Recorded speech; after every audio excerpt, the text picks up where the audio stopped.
of it on Gitbook, but the detailed roadmap of everything there will be released on June 1st. With the launch of the first white paper, you'd say. Yeah. So cool. that's a week from now, just so you don't have to check your calendars. Next Tuesday. Here's one from Chinton. We know the ISO has been delayed for SUNDAESWAP, but is there a new target date planned? That kind of relates to your what you were just saying. Why don't you answer that too? So, I mean, we're in the process of having those internal discussions, but we're releasing it on June 1st, and that's when we release a detailed roadmap and timeline. Cool. I'm just trying to find another question here. From I Forgot.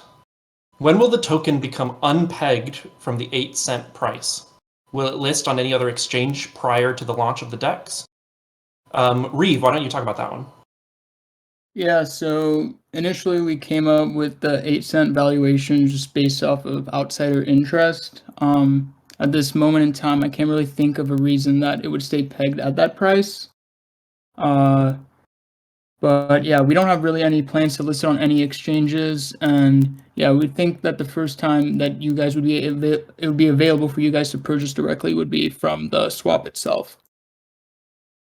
Okay, cool. I noticed there was a question earlier directed directly at me, so I'll answer that one now. RJ Chuckle asks, to Contemplation, what happened to Presser Act? Seems like a pretty neat idea. And I just got to say, you have definitely done your research. For those of you who don't know, Presser Act was a previous startup play of mine back in 2011. Me and kind of some college friends started a media startup. On that one, we had a working product, but we just kept failing to get people using it. The people who used it liked it, but new people didn't really want to use it. And that was one of the things that really excited me about SUNDAESWAP early on, is that we have a really eager community to start using it really early on, and now we just need to deliver on a product. And I'm really confident in our ability to do that, and I know that you guys will really like what we give you. Here's a question from Chinton again. Can you share your GitHub? Reeve, why don't you answer that one? Yeah, so we've had a lot of questions about our GitHub and our work behind the scenes, and we're planning to do that, but not particularly at this point. But we can assure you by launch date, everything will be open for the community to see. And yeah, also, and just to add, the most of our developers' public GitHubs are available if you guys want to check that out as well. I'm just scanning for some more questions. Here's one from Matthew. When is the white paper planned to be released? Kato, why don't you talk about this one?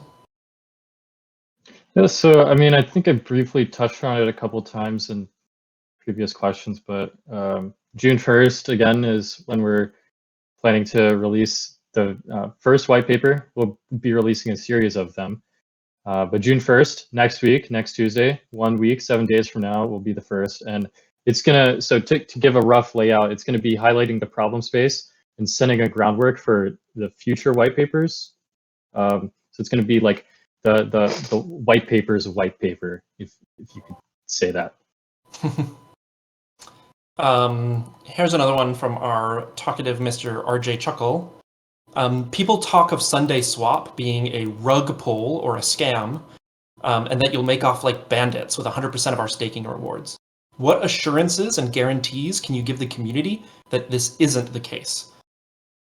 Kato, I think you're a pretty good person to answer this question. Okay, yeah. So first off, we'll be revealing the team's identities in the next couple weeks.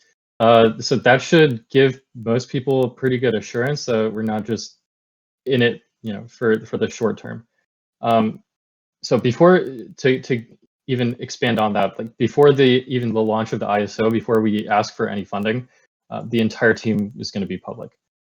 So again, to touch on like a previous point that I mentioned, if there were any nefarious actions, the U.S. government would not be very happy with us because, as you can probably tell by my accent and the way I talk, I'm American. So we're gonna have a lot of really good reasons to deliver on that. Yeah, I think that's pretty good. Yeah. Here's a fun one. Crypto Overlord asks, what's your favorite food besides Sundae? Reeve, what's your favorite food? That's a good question. I'd say probably a bacon avocado cheeseburger. Here's one from, I'm kind of just scrolling up and down and seeing which ones catch my eye. Here's one from The Hammer. I believe that our money being on the line outweighs any reasoning your team may have to remain anonymous. So my question is, what are the underlying principles as to why your team decides to remain anonymous?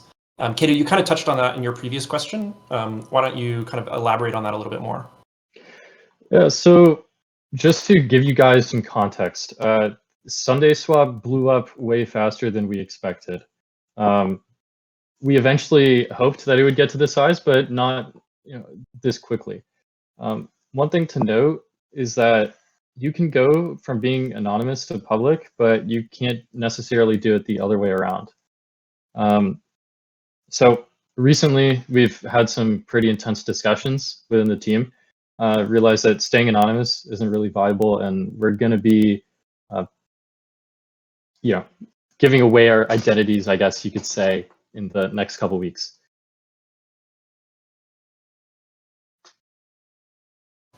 Here's a good question from J1Z0. What's the stake pool name? Reeve, you want to talk about this?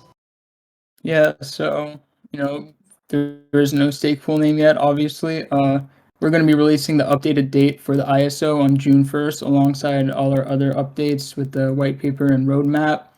So yeah, just to confirm, any other stake pools out there that have SUNDAESWAP, Sundae, anything in them are fake, and they're fully scams, and you won't get anything from them. So do not delegate to them.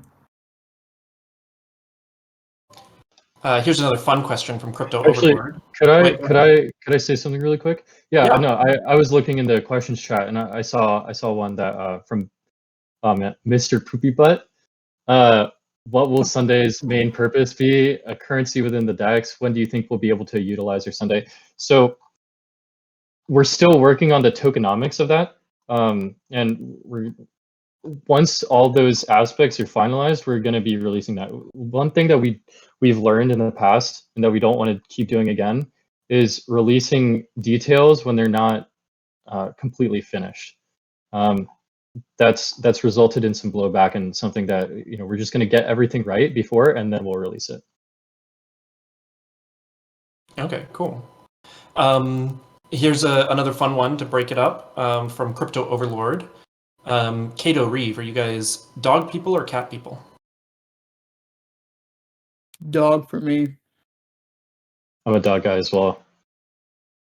And then I'll answer. I'm both, but I grew up with cats. So I do love dogs, but I grew up with cats. Here's a tough one from Ninuendo. What was one of the unexpected challenges of this project? And which part of Sundae development turned out to be way more complicated than expected? How did you manage the situation? Kato, why don't you talk about that one? Okay, yeah, that's actually one of the ones that I was reading before this started that I really hope that you would get to. So it would honestly be easier to say what part of this launch was expected rather than unexpected at this point. But just to briefly touch, the first part is that we didn't anticipate growing and managing the community to be as time-consuming or challenging as it was.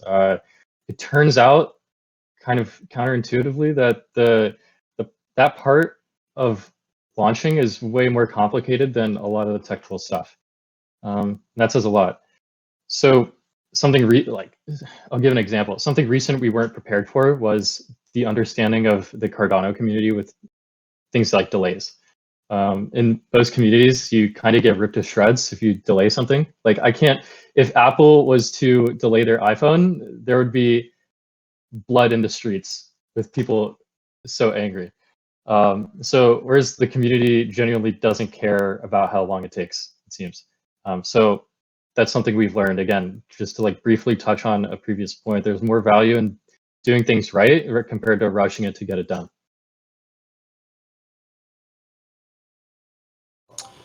Here's one from Titan. When would a public coin offering be available for anyone not partaking in your stake pools? They suggest maybe after Guggen or smart contracts. Reeve, why don't you talk about that one? Yeah, so like I said before, anyone who does not want to participate in the stake pool and want to buy the token directly, you can just wait for the swap itself to launch, and you'll be able to get the tokens through there. Cool. I see a couple of people asking, I didn't see any Haskell commits on your GitHub. What collective Haskell engineering experience do you have on the team? So I'll take that one. So if you actually look back, I did build a small Haskell library back in 2013. I've been playing around with Haskell since then. I do have a couple other projects that unfortunately have to remain private because I worked on them under conditions that I'm not allowed to publish them. And one of the things that I worked on last year that I just never put up on my GitHub, maybe I'll do that later today. During the pandemic, I worked on a algorithmic trading bot written in Haskell that could connect to Binance and Coinbase. I never actually wrote any trading logic, but I wrote all of the testbed for it to kind of perform. Yeah, hopefully that answers your question. I see another one here. We've got a few minutes left, so just maybe one or two more questions. Can you guys speak to your startup experience and experience in tech startups? Reeve, why don't you start that one, and then I can also talk about that one. Yeah, sure. So, like I said in my introduction, I've had some experience with a social media app startup. I managed a team of 6 or 7 people, and